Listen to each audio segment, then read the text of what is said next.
What's good, gang? It's your boy Two-Time Moto TV, and we back with another video, guys. Today we're gonna talk about 4 things that I hate about my 2011 E63 AMG Mercedes-Benz. This car do have a lot of things that I love, and I'll be getting into that in the next video. But this thing do have 4 things that I hate, and if I were you, I would stay away from it, far away from it. Well, not actually, I'm just joking with that. Guys, I love this car, but with anything that you have or love, there's always things that's wrong with it. There's always things that can improve. So right now I'm about to go into the 4 things that I hate about my 2011 E63 AMG. All right, gang, first things first, gas mileage. Gas mileage freaking suck on this thing. If you're looking for a gas saver, stay far away from an E63 AMG. When I say suck, I mean suck. Gas is terrible on this thing. It gets 15 miles per gallon combined, that's city and highway.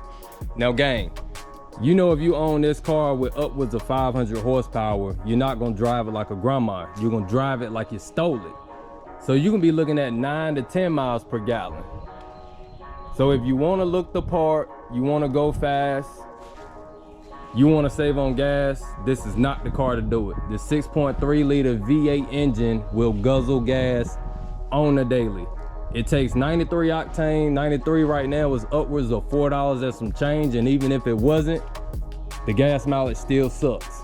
So stay away from it if you're looking for a gas saver. Things I hate about this vehicle, number 2, maintenance. Maintenance is high as heck on this vehicle.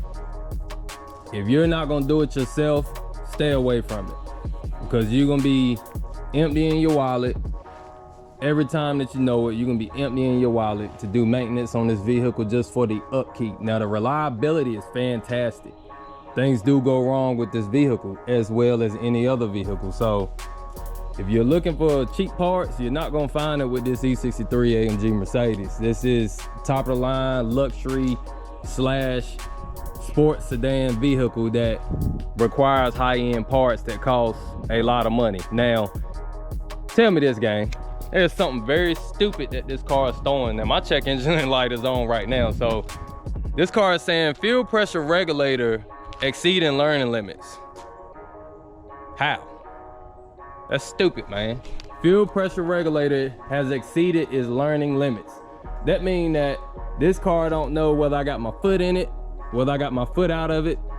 I can tell this kind of sluggish, but they did say the only thing that I need to do is just get my ECU reset, and that's just another downfall with this vehicle is maintenance. Just stupid stuff like that.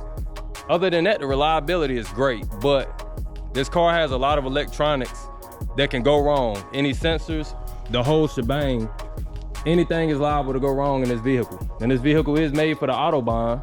So yes, I keep my foot in it and I expect things to go wrong. But anything electrical and things of that nature, I'm just like, it's stupid, especially a fuel pressure regulator exceeding the learning limit. I mean, I can see about something mechanical failing, then I'd be like, okay, you know, I dogged the vehicle. But for this car to have so many electrical components that can go wrong, you liable to be changing sensors all the time. So I'm thinking that I'm gonna have to go and get my ECU reset, and that may fix my check engine light issue with the learning limits. And then the only thing I gotta do is just drive it again for X amount of time so it can learn my driving habit.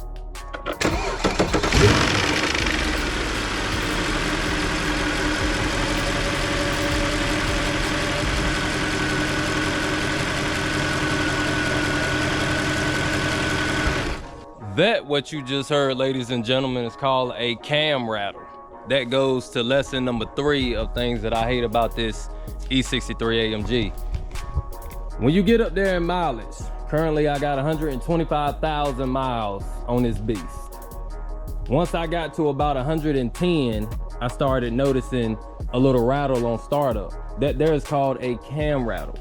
Now the only thing I gotta do is get a few cam components to basically take the whole top end off of my engine, get down there to the cam and replace a couple of parts, and that right there should fix the cam rattle. But when you get up there in mileage on a vehicle like this, every last one of these cars that I done seen on Reddit, or even done spoke to people about, or even went to Mercedes-Benz and asked them like, why is this vehicle doing that? This is a very common issue on these E63 AMGs, is a cam rattle. Now, that doesn't mess up any drivability with the vehicle, but it is very annoying when you go and start up a car that looks like this, and then you got something rattling in the front, because it sounds like that you got a piece of junk. It sounds like a bunch of cans in a bag that you just shaking up. So if I'ma look the part, I don't need my car sounding like it's a lemon, and that's basically what it sounds like. And yes, it's very annoying, but it doesn't irk my nerves as much as it could. Now, it did at the beginning because I didn't know what was wrong, but as long as the car drives, as long as the car performs how it's supposed to, I just said bump it.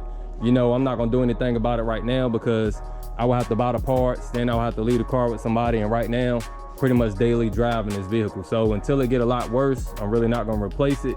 But just know, when your AMG get up there in mileage, or even if you're going to go buy one, listen out for that to see if it does have a slight cam rattle. It may not be as severe as mine, but even if you hear the slightest of cam rattle, just know that it's just gonna get worse over time. But it does not mess up any drivability with the vehicle.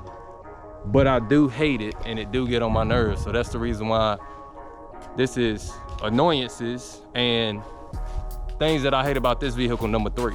Things I hate about my E63 AMG, number 4.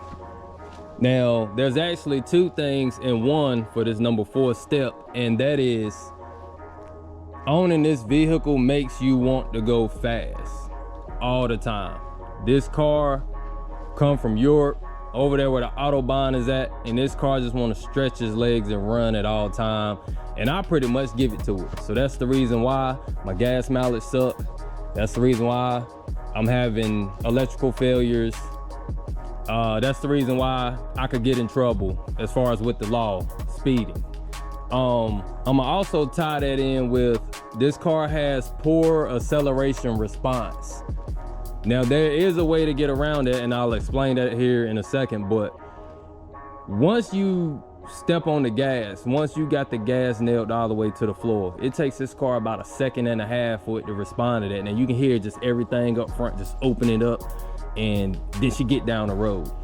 A lot of other vehicles, such as Mopar, is very responsive. Just as soon as you hit the gas, they gone.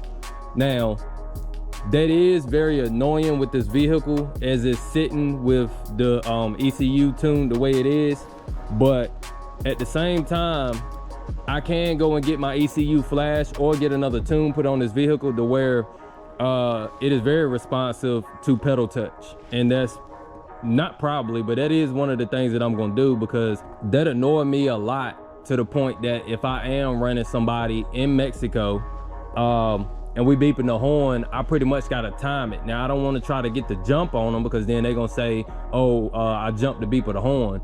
But I have to pretty much time it, because I know that this vehicle have a delay. Now, if I want to hit the gas just as soon as we hit the 3rd beep, I'm already at a loss, because it takes this car 1.5 seconds for pedal response. Now, that's just everything electrical, going to the computer system, letting it know, hey, open this, close this, fire this, basically to allow the car to run how it runs. So I can go and get all of that stuff tuned, my computer reprogrammed and tuned to throttle response, and that's exactly what I'm gonna do. But it is very annoying having something like this, a beast of a vehicle, and you stepping on the gas and you have to wait for it to react. But like I said, once again, owning this vehicle has been a blast. So they are the 4 annoyances and 4 things that I do hate about my E63 AMG Mercedes. If you guys are looking to purchase one, it is a fantastic car. Even though there are things I hate, I feel like that they are very minor.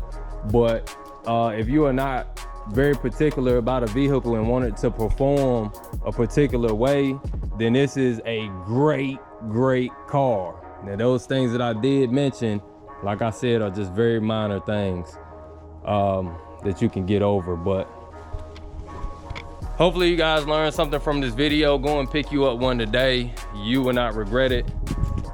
Stay tuned for 5 things that I like about the E63 AMG Mercedes in the next video. Hope to see you guys there. Make sure y'all sub to the channel, smash that like button, stop by for future uploads, tap that bell notification for more, and I'll see you guys in the next one. Until next time, peace.